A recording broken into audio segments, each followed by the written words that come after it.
आप सभी कक्षा 5 के छात्रों का स्वागत है। तो छात्रों, आज की इस वीडियो में हम कक्षा 5 जो आपका विषय पर्यावरण अध्ययन है, इसके 8 ग्रेड अभ्यास पुस्तिका के पाठ 2 जिसका नाम है कहानी सपेरों की के सभी प्रश्नोत्तर देखने वाले हैं। तो छात्रों, सबसे पहले आप देख सकते हो पहला क्वेश्चन है, निम्न में कौन सा बाजा सूखी लौकी से नहीं बजाया जा सकता?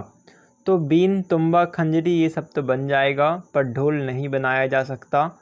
तो ढोल राइट आंसर है। मैं किसानों का मित्र कहलाता हूँ, किसानों की फसल चूहों से बजाता हूँ, त्योहार पर किसान मेरी पूजा करते हैं। तो सांप राइट आंसर हो जाएगा। तीसरा क्वेश्चन है, भारत देश में पाए जाने वाले सांपों में से जहरीले सांपों का समूह है। तो यह नाग, कैरत और घोड़ा पछाड़ हो जाएगा। फिर है आपका अगला क्वेश्चन, एक लड़की काले कपड़े पहनकर सांप की मुद्राओं में नृत्य कर रही थी, यह नृत्य कहलाता है। तो काला बेलिया कहलाता है। इसके बाद आपका पहला क्वेश्चन, रिक्त स्थान भरिए में हमारे देश में पाए जाने वाले कुछ सांप तो जहरीले होते हैं। सांप के जहर से बचाव की दवाई सीरम सांप के जहर से बनाई जाती है। तो के जहर तो पहले से ही लिखा है, आप यहाँ पर बस क्या लिख दीजिएगा, सांप के जहर से बनाई जाती है ना। तो यहाँ पर खालिस्तान में सांप बस लिख देना। सरकार ने कानून बना दिया है कि ना तो कोई जंगली जीवों का पकड़ सकता है और ना ही उनको अपने पास रख सकता है। इससे सपेरों की खालिस्तान में कठिनाइयाँ होगी, तो आजीविका में यानी कि रोजगार में कठिनाई होगी। तो यहाँ पर आप रोजगार भी लिख सकते हो या फिर आजीविका भी लिख सकते हो। सपेरों की प्रति समुदाय से बातचीत करके यह स्पष्ट हुआ है कि इन लोगों का व्यवहार जीवों के प्रति तो दुश्मनी वाला नहीं होता है। इसके बाद लती लघुत्तरी में आपका दूसरा क्वेश्चन है, सांप के जहर के असर को ख़त्म करने वाली दवाई सीरम कैसे बनाई जाती है? उत्तर लिखना है, सांप के जहर की थोड़ी मात्रा घोड़े को दी जाती है, उसके शरीर में जहर से लड़ने वाली शक्ति बनती है, उसके खून से सीरम बनाया जाता है। यानी कि अंत में घोड़े के खून से ही सीरम बनाया जाता है। सांप के जहर को ख़त्म करने के लिए सपेरे क्या करते हैं? तो सपेरे सांप का जहर निकालते हैं और उसे सुरक्षित रखते हैं। इस जहर का उपयोग दवाई और सीरम बनाने में किया जाता है। फिर आपका लघुत्तरी में चौथा प्रश्न है, पुराने समय से वर्तमान समय में सांपों के काटने के उपचार में क्या परिवर्तन आया है? अपने शब्दों में लिखिए। तो पहले सांप के काटने पर लोग झाड़ फूंक और घरेलू उपचार करते थे, अब अस्पताल में ले जाकर जहर रोधी सीरम एंटी स्नेक वेनम दिया जाता है। इसके बाद पांचवा प्रश्न है, दी गई वर्ग पहेली से रोजी रोटी के लिए पाले जाने वाले जीव जंतुओं के नाम छांट कर लिखिए। तो यहाँ पर आप देख सकते हो, यहाँ पर गाय नाम लिखा हुआ है, तो एक नाम आप गाय लिख सकते हो। ये देखो गाय कहाँ बनेगा, ध्यान से देखें तो यहीं कहीं हमको मिलेगा।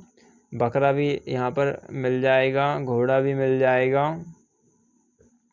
है ना। ये घोड़ा लिखा हुआ है, बैल लिखा हुआ है, और देखा जाए तो कौन सा है, कुत्ता, तो कुत्ता लिखा हुआ है आसपास, नहीं। मुर्गा दिख रहा है कि आपको?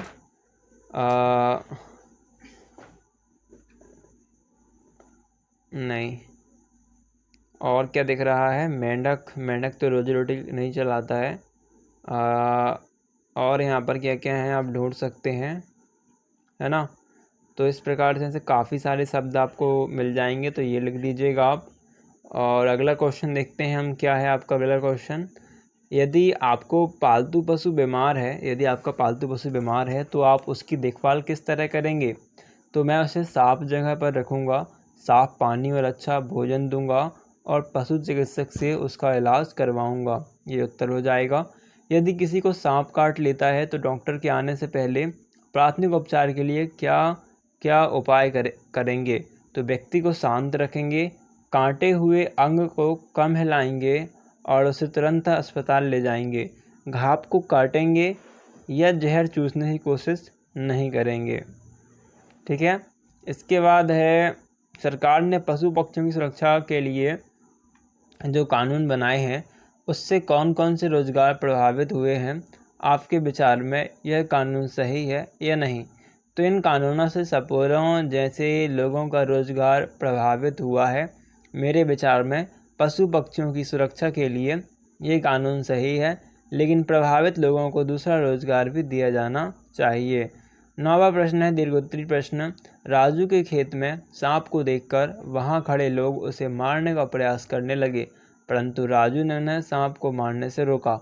सोचिए और बताइए कि राजू ने ऐसा क्यों किया होगा। क्या आप राजू के स्थान पर होते तो क्या करते? तो मैं सांप को मारने से रोकता और उसे सुरक्षित जगह पर छोड़ने के लिए बड़े लोगों या वन विभाग को बुलाता। इसके बाद 10वां प्रश्न है, यहाँ पर चित्र ए और चित्र बी दिया गया है। क्वेश्चन है, आपके विचार में बाघ को कहाँ रखना चाहिए, जंगल में या पिंजरे में? तो उत्तर लिखना है, बाघ को जंगल में रखना चाहिए, क्योंकि जंगल ही उसका प्राकृतिक घर है। सरकार ने टाइगर रिजर्व क्यों बनाए हैं? बाघों को शिकार से बचाने और उन्हें सुरक्षित प्राकृतिक वातावरण देने के लिए। अपने सर्कस में कौन से जीव देखे हैं? सर्कस के जीवों के प्रति आप कैसा महसूस करते हैं? तो सर्कस में मैंने बाघ, हाथी, भालू और बंदर देखे हैं। मुझे उनके प्रति दया आती है, क्योंकि उन्हें पिंजरे में रहना पड़ता है। इसके बाद प्रोजेक्ट कार में अपने आसपास अपनी आजीविका के लिए जीव जंतुओं पर निर्भर लोगों का पता लगाकर दी गई जानकारी भरिए। तो यहाँ पर जीव जंतु का नाम, पालने वाला का नाम और क्या वस्तुएं मिलती हैं यह बताना है। तो लिख सकते हैं जंतु के नाम में गाय, इसे किसान पालते हैं अधिकतर और इससे दूध और गोबर मिलता है। मुर्गी को मुर्गी पालक पालते हैं, इसे अंडे और मांस मिलता है। बकरी को किसान और बाकी लोग भी पालते हैं, इसे दूध और मांस मिलता है। भेड़ को पशुपालक, इसे ऊन और दूध मिलता है। इस प्रकार से आप लिख सकते हैं। तो छात्रों मिलते हैं अगली वीडियो पर, जब तक के लिए लाइक शेयर सब्सक्राइब, दोस्तों को वीडियो शेयर कर देना। Thanks for watching.